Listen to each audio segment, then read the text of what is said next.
ಮಾಜಿ ಸಚಿವ ಎಚ್.ವೈ. ಮೇಟಿ ಅವರ ನಿಧನದಿಂದಾಗಿ ನಡೆಯುತ್ತಿರುವ ಬಾಗಲಕೋಟೆ ಉಪಚುನಾವಣಾ ಕಣದಲ್ಲಿ 9 ಮಂದಿ ಅಭ್ಯರ್ಥಿಗಳು ಉಳಿದುಕೊಂಡಿದ್ದಾರೆ.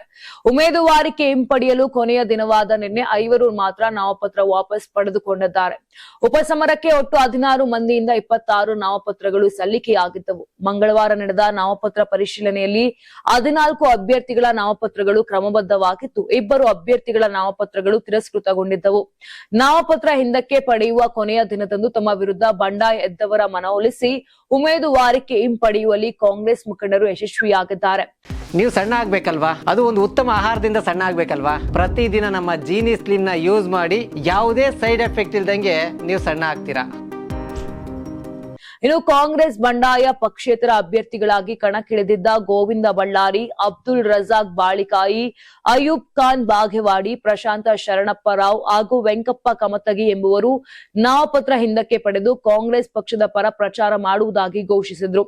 ಇನ್ನು ಇಂಡಿಯನ್ ನ್ಯಾಷನಲ್ ಕಾಂಗ್ರೆಸ್ನಿಂದ ಉಮೇಶ್ ಮೇಟಿ, ಭಾರತೀಯ ಜನತಾ ಪಾರ್ಟಿಯ ವೀರಣ್ಣ ಚರಂತಿಮಠ, ಉತ್ತಮ ಪ್ರಜಾಕೀಯ ಪಾರ್ಟಿಯ ಸವ್ವಾಸೆ, ಜನತಾ ಚಳವಳಿ ಭಾರತ ಪಕ್ಷದ ತೇಜೋರಾಮ ಶೆಟ್ಟಿ ದೇವಾಂಗ, ಕರ್ನಾಟಕ ರಾಷ್ಟ್ರ ಸಮಿತಿ ಪಕ್ಷದ ನಾಗರಾಜ ಕಲಕುಟಗರ, ಬ್ಲೂ ಇಂಡಿಯಾ ಪಾರ್ಟಿಯ ತಳವಾರ ಶಿವಕುಮಾರ್, ಆಲ್ ಇಂಡಿಯಾ ಜನರಕ್ಷಾ ಪಾರ್ಟಿಯಿಂದ ಸಿದ್ದಪ್ಪ ಗೋಡಿ, ಪಕ್ಷೇತರ ಅಭ್ಯರ್ಥಿಗಳಾಗಿ ಆನಂದ ಚಕಾತಿ, ರವಿ ಶಿವಪ್ಪ ಪಡಲಸಗಿ ರಣಕಣದಲ್ಲಿ ಉಳಿದಿದ್ದಾರೆ. ಇನ್ನು ಪಕ್ಷೇತರವಾಗಿ ಪರಶುರಾಮ ನೀಲನಾಯಕ ಹಾಗೂ ಬಾಬುಷಾ ರೊಳ್ಳಿ ಅವರು ಸಲ್ಲಿಸಿದ ನಾಮಪತ್ರಗಳು ತಿರಸ್ಕೃತಗೊಂಡಿವೆ.